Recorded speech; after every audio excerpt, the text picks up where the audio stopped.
Hey there guys, it's me Samantha from SS Twins, and I recently got a 3-inch button maker for the business that I run with my sister. We already had a 2¼ inch button maker and a 1-inch button maker, but now we have a 3-inch button maker, so I'm designing some furry buttons. So what we did with the other button makers is I would design buttons on the iPad or computer, and then we would print them with the printer and then cut them out and then make them into buttons. But with this button maker, I want to do something a little different, and I want to mostly make handmade designs because these buttons are freaking huge, like the size of your palm. So my goal is to make some digital designs that I can then turn into lino cut art, which is like carving things into stamps basically, and then I will carve these into stamps, and then I will hand stamp and hand color buttons and do some originals. So I wanted to make furry buttons because I've been really inspired by furry art lately, but then I kind of just made like one furry button, one random button, and then one button of an SS Twins Designs original character. So this is obviously the furry button. So my first goal was to have it be like a wolf in front of the moon. That was like not working out for some reason. Or like a wolf or like a dog. I don't know, a canine. You guys, you know furry stuff. Hold on, I got a cough. Anyway, so I was thinking of lots of different like sayings for this. I had a hard time with the sayings for this and for the other button I make with the saying, but I decided to say bad dog. So now it's like it's a dog, but it was supposed to be a wolf. I don't know. Okay. Don't hate the player, hate the game. So my goal was to make these so that way it'll be possible for me to lino cut them. Basically, when you're lino cutting, your goal is that you will carve out all the white and leave the black. So I feel like this wolf dog thing might be a little challenging, but hopefully it won't be that bad. I think I can do it. Anyway, I went through lots of phases with this one. I don't know. I was like very indecisive about these. I had like ideas in my head, but I had a hard time realizing them. I was like, I wanted it to be in some kind of circle on the button. So you'll notice I have these 3 different colored rings, and I cleverly color coded them for your guys' convenience. Green, yellow, and red. The green is things that you'll be able to see on the front of the button. The yellow is what wraps around the side of the button, and the red is what you won't see that goes into the back of the button. So basically, if something's in the red area, you won't be able to see it, which is the biggest circle. If it's in the green area, you'll definitely see it. If it's the yellow area, you will kind of see it. So my goal is just basically to make it look nice in the green area, acceptable in the yellow area, and then the red area, sometimes I don't even add anything out there. I don't even bother.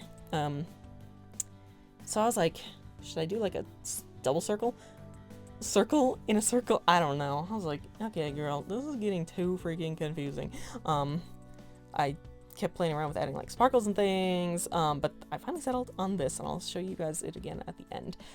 For my next button, I was like, yes, furry buttons. Then for some reason I was like, I should make a rainbow button. I don't know. I like rainbows. What can I say? So this one's pretty simple. So the goal is that I would be able to stamp these in like black, or you could technically stamp it in any color, and then color it with like colored pencils or markers or something. So each one is unique, and I can add like glitter and stuff. I thought that would be fun, but definitely you have to like warp your mind around how you're gonna do it. And I don't know. I figured this rainbow's not gonna be like the most amazing rainbow in the world, right? But I figure it'll be easy enough to carve that maybe this could be like a test or something.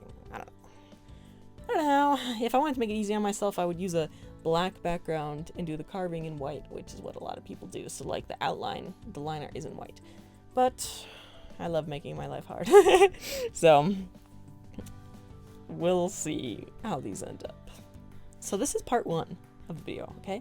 There's gonna be a part 2 where I do the lino cutting and show you me actually making the buttons.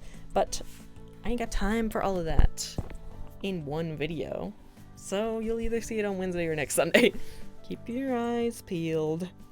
So here's the rainbow. I tested colors on this. I did not test colors on that first one, but I tested colors on this and this next one. Because I wanted to have an idea in my mind of like how I would color it. The first one, I figure it'll mostly be black and white, but maybe I'll add like sparkles or something. We'll see.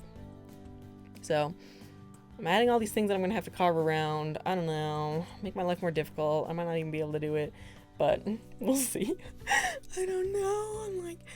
And then I realized this is the green, and I was drawing in the yellow, so the green section wasn't looking as nice. The yellow section was looking nice, so then I have to shrink it to be in the green. It's a lot of, like, making merchandise is a lot of, like, trying to figure things out in your brain. Like, I want it to look nice, in these ways. In these ways, it can look garbage. Or make a lot of custom buttons, custom digital buttons in our Etsy shop. We make custom pronoun pins and custom pride flag pins that are for any identity.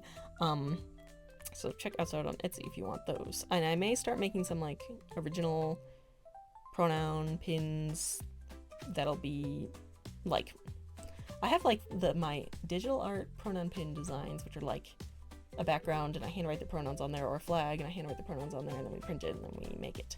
But I have made some like original work of art pronoun pins, which are like I use watercolors and I handwrite everything, and I made some of those in the 2 1/4 inch size, but this 3 inch size is way bigger and I think that'll look really nice for these. Like, for example, this rainbow could have pronouns on it easily. Maybe it will. Actually, that's a great idea. That's a great idea on what to do with this rainbow. I can put pronouns on it. Okay, whew, guys, we figured it out. Okay, the rainbow's done. It looks so weird without the colors, but now we're coming into the 3rd and final one, also the one that took me the longest, with an SS Twins Designs original character, the circus rat. I just wanted to make SS Twins Designs character furry, but I don't know. I love the circus rat, and the circus rat has been featured on lots of merch, and I think it should be on more merch, so now it's on the button.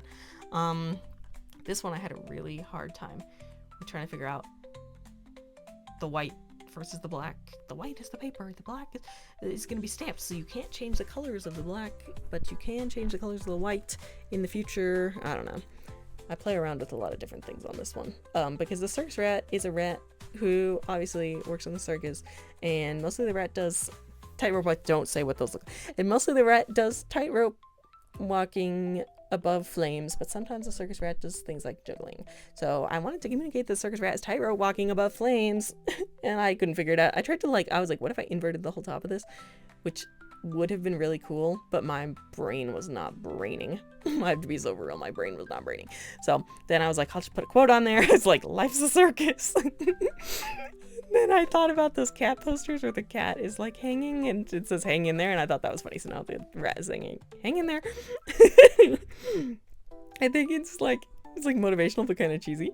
I don't know, maybe I should have done like life's a circus, or like, you know, not my circus, not my monkeys. I don't know. I was like, what are some good quotes about the circus? Or like that circus song by Britney Spears, all eyes on me. I can't sing it. In the center of the ring, just like a circus. Hopefully they're not gonna copyright me. And then I'm trying to figure out how to color the flames, and I draw the flames backwards, which I'm trying to like mock up like how this would look if I hand colored on the white parts. And then I was like, I have to change the flames. I don't know why I thought I had to change them, but I was like, I have to change them. And I was like, I have to add these little stars to make my life more complicated. But the good thing is that I would just be able to like cut those out of the black. It would be easier than the other designs. I don't know.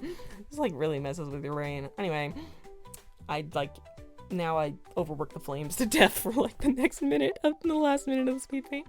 I was like, black outline on the white flames makes them look more like flames if I don't color them. And then for some reason I decided that I needed to do a white outline on black flames. And I thought I was doing I literally thought at this moment that I was doing what I just did, and then I realized that I did the opposite. I don't know, my brain was in a weird spot and it just was not turning out. I don't know. So I want your thoughts in the comments about how the all white flames look like. What if I didn't color it? Does it still look like flames? I'll try and color it though. Anyway, guys, thanks for watching and stay tuned for part 2. You're gonna have to subscribe, I guess, to see when part 2 happens, because it will be epic. Here's all of the finished button designs. Let me know which one is your favorite, and I'll see you guys next Wednesday. Bye, guys.